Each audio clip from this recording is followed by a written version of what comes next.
Hallelujah, जय मसीह की, praise the Lord. A very good morning. आइए आज के इस नए दिन की शुरुआत को हम प्रार्थना के साथ करें शुरू, और फिर हम वचन में जाएंगे। धन्यवाद महान पिता, प्रभु यीशु मसीह के पवित्र सामर्थी नाम में हम आपकी हुजूरी में हैं। इस वक्त हम आपसे सीखने आए हैं। अपने पवित्र आत्मा के द्वारा हमें अपने वचन की गहराई में लेकर जाइए। हम आपकी धार्मिकता को जानना चाहते, उसमें बढ़ना चाहते हैं पिता। आप क्योंकि पवित्र है, हम उस पवित्रताई में बढ़ना चाहते हैं। अपने पवित्र आत्मा के सामर्थ्य के द्वारा हमारे हृदयों को झिंझोड़े। जो बातें आपकी ओर से नहीं हैं, आज कलाम को पढ़ते पढ़ते वो सारे शैतानी बंधन, पाप के बंधन, अंधकार के बंधन प्रभु यीशु के नाम से टूट जाएं। प्रभु यीशु मसीह के सामर्थी नाम में प्रार्थना को मांगते हैं, आमीन।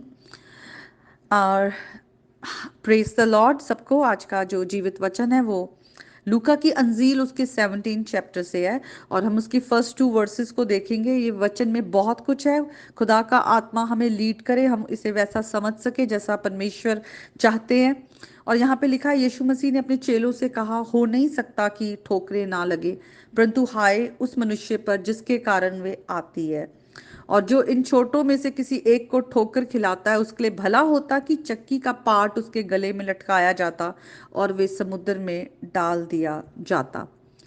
इंग्लिश में हम देखें तो यहाँ लिखा है, temptation to sin are sure to come. तो सचमुच हम जब वचन को पढ़ते हैं और हम शुरू से लेके हम एंड तक देखते हैं, तो कई जगह हम देखते हैं किस तरह से जो शैतान है वो टेम्पटर है। उसने आदम और हवा को टेम्प्ट किया, पाप में गिराया। यीशु मसीह की मिनिस्ट्री शुरू होने से पहले भी जो शैतान है वो वचन को वो जानता है। अगर हम कहें हम वचन को जानते हैं और हम प्रभु में हैं, तो कई बार हम धोखा खा सकते हैं। हो सकता है हम शैतान की आवाज को सुन ले, क्योंकि वो वचन को ट्विस्ट करता है। उसको वचन पता है, वो वचन को ट्विस्ट करता है। और वो लोग जो परमेश्वर से दूर होते हैं, या फिर वो जानबूझकर पाप में अपने आप को डालते हैं, परमेश्वर से ज्यादा दूसरी चीजों को अपने जीवन में अहमियत देते हैं। हो सकता है वो क्रिश्चियन हो, बॉर्न अगेन क्रिश्चियन भी हो सकते हैं। जब हम आत्मा के चलाए नहीं चलते, प्रभु में आकर भी उसके अनुग्रह को हल्का लेते हैं और संसार की वस्तुओं को परमेश्वर से ज्यादा प्रेम कर सकते हैं। हो सकता है वो पैसे हो, या दूसरी आदतें हो, बुरी आदतें, या कुछ भी हो सकता है। तो हम अपने आप को शैतान के लिए हम डोर्स ओपन कर देते हैं कि वो हमारे जीवन में आए और हमें वो एजेंट बनाए कि हम पाप करें, पाप में गिरें। यीशु मसीह ने शैतान का सामना वचन से किया, और उन्होंने किसी भी तरह से पाप नहीं किया। यीशु मसीह ही राइचियस हैं।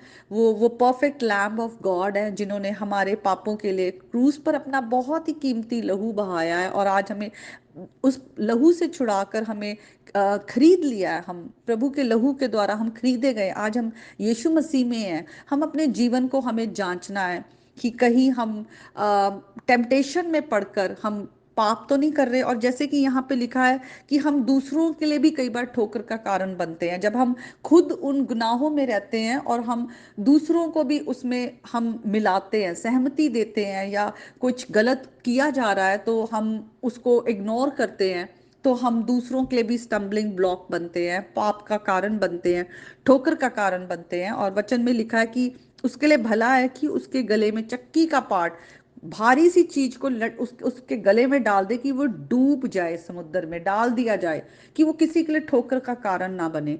आज पहले मैं अपने मसीही भाई बहनों से और अपने आप से ये आज बात करना चाहती हूँ कि आज वो कौन सी चीज है जो हमारे जीवन में परमेश्वर से ज्यादा स्थान लेती है। क्योंकि अगर हम एक चैप्टर ही पीछे आए, 16 चैप्टर में, और वहां पे हम देखते हैं लिखा हुआ है, कोई दास दो स्वामियों की सेवा नहीं कर सकता, क्योंकि वे एक से बैर और दूसरे से प्रेम रखेगा, या एक से मिल रहेगा दूसरे को तुच्छ जानेगा।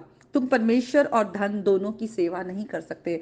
आज की डेट में सबसे बड़ा जो टेम्पटेशन का रीजन है, जिसके पीछे लोग अपने ईमान को, अपने विश्वास को खो देते हैं, वो धन का लोभ है। लोग आज चाहते हैं कि मेरे पास ये आ जाए, सब कुछ आ जाए, मुझे मिल जाए, मैं दूसरों से भी छीन लूं, ले लूं। अगर हम तिमोथी की पुस्तक में जाएं, वहां भी लिखा हुआ है कि जो धन का लोभ है वो रूट कॉज है हर एक गुनाह का, धन का लोभ। आज हम अपने जीवन को जांचें कि कहीं हम उस लोभ में तो नहीं है, कहीं हम कह तो रहे हैं कि हम क्रिश्चियन हैं, हम बॉर्न अगेन क्रिश्चियन भी है, लेकिन हम हर चीज को, परमेश्वर के वचन को, हर एक बातों को हम परमेश्वर के जो इतना कीमती उसका जीवित वचन है उसे पैसों के साथ तोलते हैं। हम कहीं भी हर एक चीज में हमारा फोकस यही रहता है कि हमें पैसा आ जाए, हमें हमारे हमारी जो गॉड है वो पैसा है, हमारा भरोसा उस पर है कि शायद हमारे पास ये पैसे होंगे तो हम सिक्योर्ड है, या हमारे पास इतना धन हम ये एक्यूमुलेट कर ले, इकट्ठा कर ले।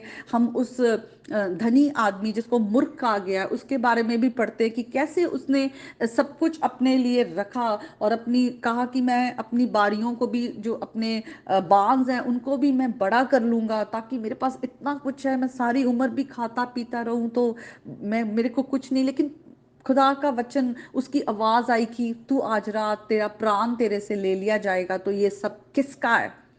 हमें जो कुछ भी परमेश्वर ने दिया होता है, जो कुछ भी, वो पैसा हो सकता है, वो बुद्धि हो सकती है, वो और कोई दूसरी रिसोर्सेस हो सकती है, हमारे पास जरूरत से ज्यादा खाने पीने का सामान हो सकता है, कपड़े हो सकते हैं, है ना, हमारे पास एक्स्ट्रा कुछ भी। हम उस रिसोर्सेस को कैसे इस्तेमाल कर रहे हैं, ये बहुत ही जरूरी है। हम उन्हें दूसरों के साथ हम बांटे, दूसरों की मदद करें, यही ना सोचे कि हमारे पास क्या आ रहा है, हम क्या इकट्ठा कर रहे हैं। तो आज का ये जीवित जो वचन है खुदा का हमारे पास आया है, आज हम अपने जीवन को जांचें, क्योंकि यीशु मसीह ने हमें जीवन देने के लिए अपने आप को कुर्बान कर दिया। हम यीशु मसीह की कुर्बानी को हल्का ना ले। आज के वचन के द्वारा प्रभु आप सबको बहुत आशीष दे, प्रभु यीशु के नाम में, आमीन।